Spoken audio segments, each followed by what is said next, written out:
কে তোমার এমন মালিক ভুলাই দিল? এমন রব কেমনে ভুলে গেলা?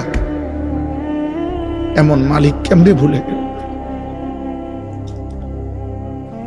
আলাম নাজালিল আরদা মিহাদা ওয়াল জিবালা আওতাদা ওয়া খালাকনাকুম আজওয়াজা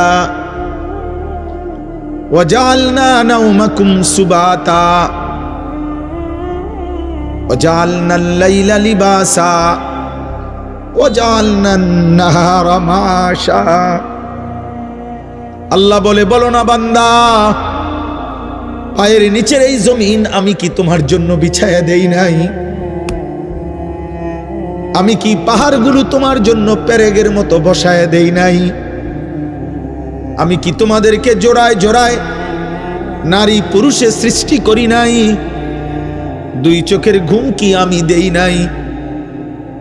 আলোকিত পৃথিবীটাকে অন্ধকারের কালো চাদর দিয়ে আমি কি রাত্রি বানিয়ে দেই নাই? আবার অন্ধকারের চাদর ভেদ করে একটি আলোকিত ভোর, একটি দিনের আলো আমি কি এনে দেই নাই? মাথার উপরে 7টা আসমান আমি আল্লাহ কি বানাই নাই?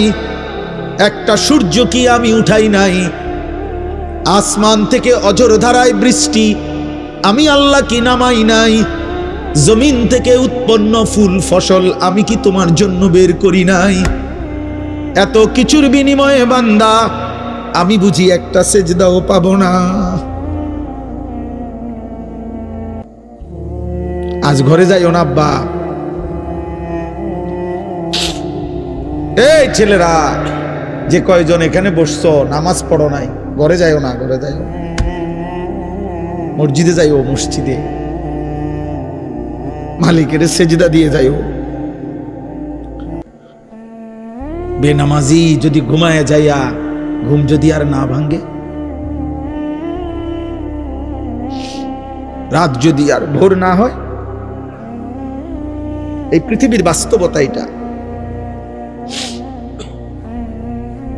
এজন্য আমি অনুরোধ করলাম। আল্লাহ বলেন, বান্দা সব তো আমার প্রশংসা করবা না কেন? রব্বিল আলামিন, আমি তো জগৎ সমূহের পালন কর্তা। আমি শুধু সৃষ্টিকর্তা না যে বানাইয়া ছেড়ে দিছি। কোম্পানি আর জানে না তার মাল কোথায় গেছে। দুনিয়ার কোম্পানি তো এমন হয় যে কোম্পানি বানাইয়া ছেড়ে দিছে, বাজারজাত করে দিছে, প্রোডাক্ট করে, এখন আর কোম্পানি জানে না তার মাল কোথায়। রব বলেন, না, আমি এমন মালিক না, আমি রব। আমার বান্দা